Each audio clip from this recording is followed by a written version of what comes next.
નમસ્કાર,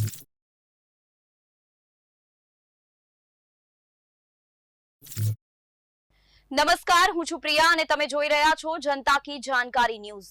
નજર કરીએ આજના સમાચાર। ધોરાજી ટેકાના ભાવે મગફળી ખરીદી કેન્દ્ર પર મજૂરોની દાદાગીરી, ખેડૂતો પરેશાન। મગફળી તોલવા માટે મજૂરોએ ખેડૂત પાસે માંગી લાંચ, પૈસા ના આપતા કાંટો બંધ કરી ચાલતી પકડી। ધોરાજીના ખેડૂતે મગફળી વેચવા આવ્યા ત્યારે મજૂરો દ્વારા ઉઘાડી લૂંટ ચલાવાતી હોવાનો આક્ષેપ કરવામાં આવ્યો છે। ખેડૂતનું સેમ્પલ પાસ થઈ ગયા બાદ વજન કાંટો શરૂ થયો હતો। 3 ગુણી જોખાયા બાદ ચોથી ગુણીએ મજૂરે ખેડૂતને કહ્યું કે ગુણી થપકારવાના એટલે કે સરખી બેસાડવાના 5 રૂપિયા આપવા પડશે। ખેડૂતે વધારાના પૈસા આપવાની ના પાડતા મજૂરો વજન કાંટો લઈને જતા રહ્યા।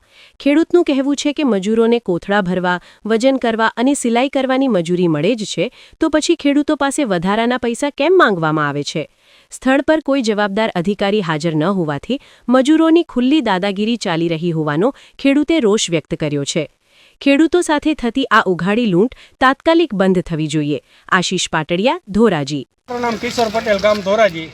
અત્યારે હું અહીંયા મગફળી લઈને આવ્યો છું નાપેડમાં, અને અત્યારે મારું સેમ્પલ પાસ થઈ ગયું, કાંટો ચાલુ થયો એટલે 3 ગુણી જોખી અને ચોથી ગુણીએ મજૂરે મને એમ કીધું કે તમારે ઠપ કરવાના, મને 5 રૂપિયા આપવા જોશે।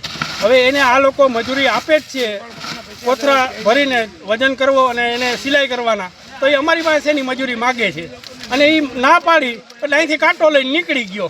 બરોબર છે, જવાબદાર અધિકારી કોઈ છે નહીં હાજર, અને આ લોકો ઉઘાડી લૂંટ કરે છે ખેડૂત પાસેથી, તો આ કેવી રીતે ચલાવી લેવું? માંગ શું છે તમારી? અમારી માંગ છે આ બંધ થવું જોઈએ। કઈ રીતે પૈસા માંગે? ગુણી એ ઠપકારવાના 5 રૂપિયા માગે છે।